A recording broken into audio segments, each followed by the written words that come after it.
Seumpama biji sesawi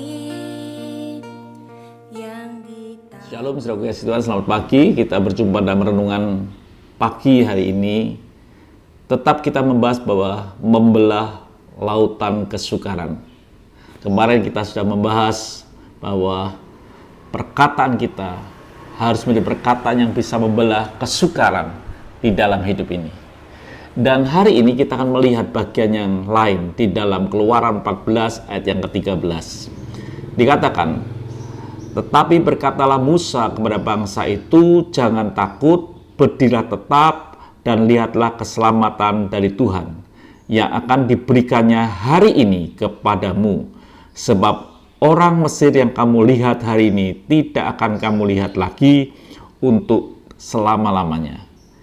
Dan peristiwa ini akan terjadi, betul terjadi, kalau kita ini tidak takut, berdiri tetap, dan kita bisa melihat keselamatan dari Tuhan. Dan apa yang Tuhan akan buat? Ayat yang ke-14, Tuhan akan berperang untuk kamu dan kamu akan diam saja.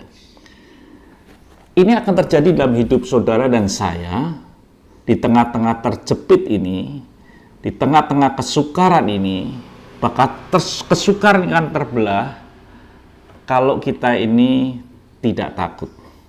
Jadi yang ditekankan pertama, tidak takut. Karena ayat jangan takut ini ada banyak dalam Alkitab. Dan yang sering takut adalah manusia, adalah orang yang sering takut. Dan ketakutan ini terjadi, saudara kasih Tuhan, karena dosa. Di dalam Kejadian 3 ayat yang 10 dikatakan, ia menjawab, ketika aku mendengar bahwa engkau ada di dalam taman ini, aku menjadi takut karena aku telanjang, sebab itu aku bersembunyi.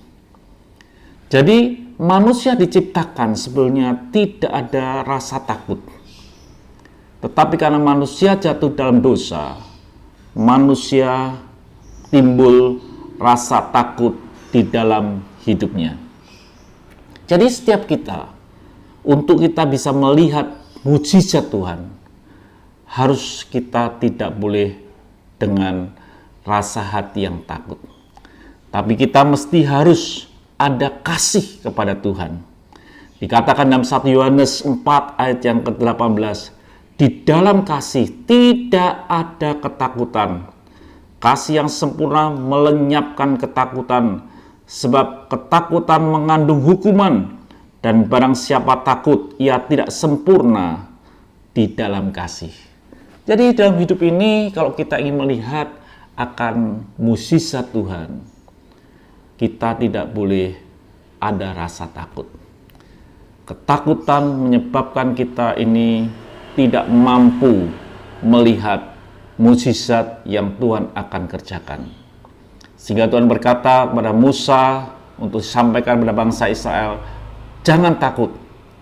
Orang yang takut tidak sempurna di dalam kasih.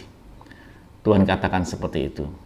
Bahkan dalam 2 Timotius 1 ayat yang ke-7 dikatakan, sebab Allah memberikan kepada kita bukan roh ketakutan, melainkan roh yang membangkitkan kekuatan, kasih, dan ketertiban. Dalam hidup ini mesti kita bisa menghilangkan rasa takut. Kita harus bisa mempercayai akan Tuhan. Kita harus bisa meletakkan hidup kita, mempercayai bahwa Tuhan sanggup melakukan segala sesuatu.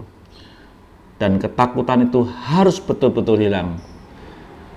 Ketakutan, kekhawatiran itu menghalangi akan mukjizat Tuhan terjadi di dalam kehidupan kita.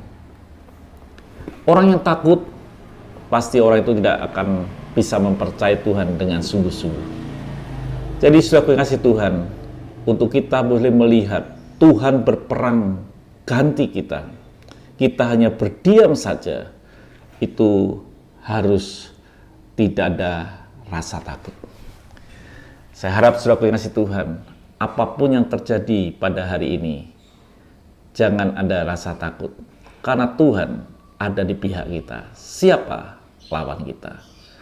Tuhan memberkati saudara. Sampai jumpa esok pagi. Kita lanjutkan dan kita tetap ada di dalam kasih kemurahan Tuhan.